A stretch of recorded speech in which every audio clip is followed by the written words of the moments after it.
I think the Vikings would like to sign Justin Jefferson. I don't think that's a hot take. There isn't an immediate need to sign this deal, but he's going to ask for the moon and he's probably going to get it. Welcome into another Purple Insider Extra. Jonathan Harrison here, joined once again by Purple Insiders Matthew Coller. And Coller, reports came out this last weekend that the Vikings are in no major rush, according to ESPN, to extend Justin Jefferson. Despite that sentence kind of sounding concerning, why is that not actually that bad of a thing yet anyways?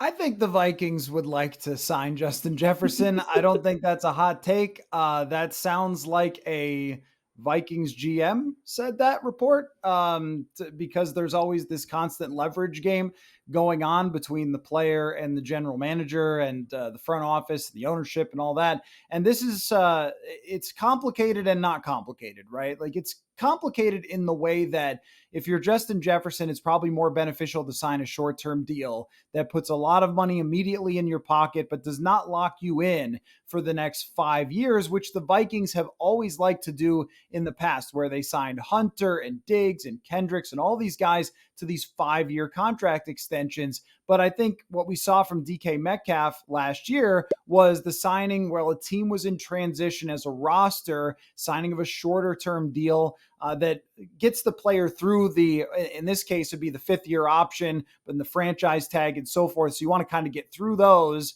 and get the money, and then you can make a decision from there. And CBS's Joel Corey wrote a really good article and made some good points about why a short-term contract would be better for Jefferson, but that might not be what the team exactly wants. So these negotiations could go on all the way throughout the summer, all the way into next season, because there isn't an immediate need to sign this deal. It's not like Justin Jefferson leaves or that he has any leverage to hold out from training camp or anything like that. That's not going to happen if there's not a deal that ultimately gets signed. So I guess you could technically argue that since they have a whole other year to go through before he's about to hit that 5th-year option, that they could continue to negotiate with him, that there isn't an extreme urgency.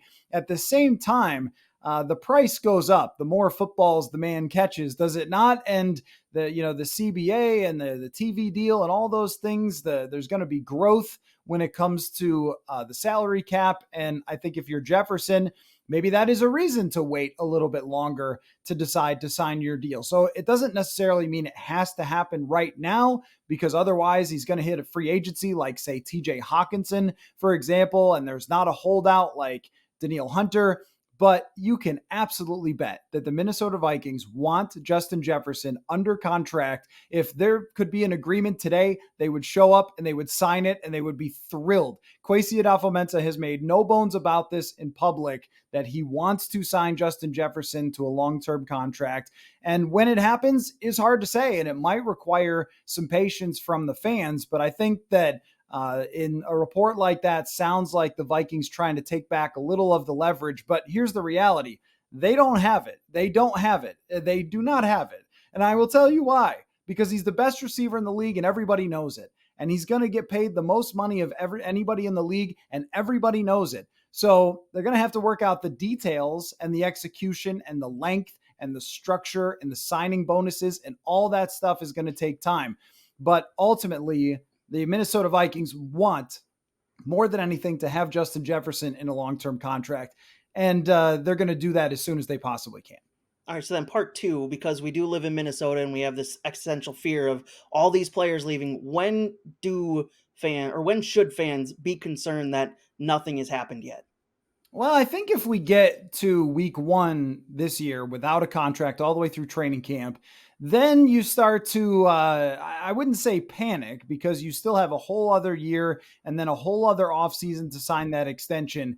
If we get into next year at this time and there is still no extension, then you're starting to get pretty nervous, I would say. Because then you're starting to ask, okay, what is going on there? Why haven't they been able to work this out after such a long amount of time to negotiate? But that is a very long way away. I wouldn't be surprised if they do work something out this offseason. They've created some cap space to be able to push money into this year, which would be really beneficial for the Vikings and their long-term cap health.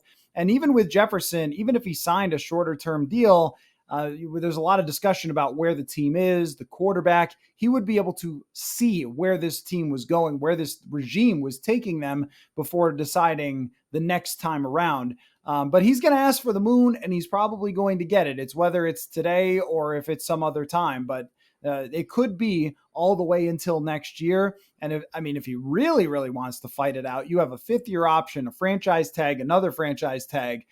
That's why, the NFL has set this up for successful first-round picks to stay with their teams. That's been another Purple Insider Extra for Bring Me the Sports.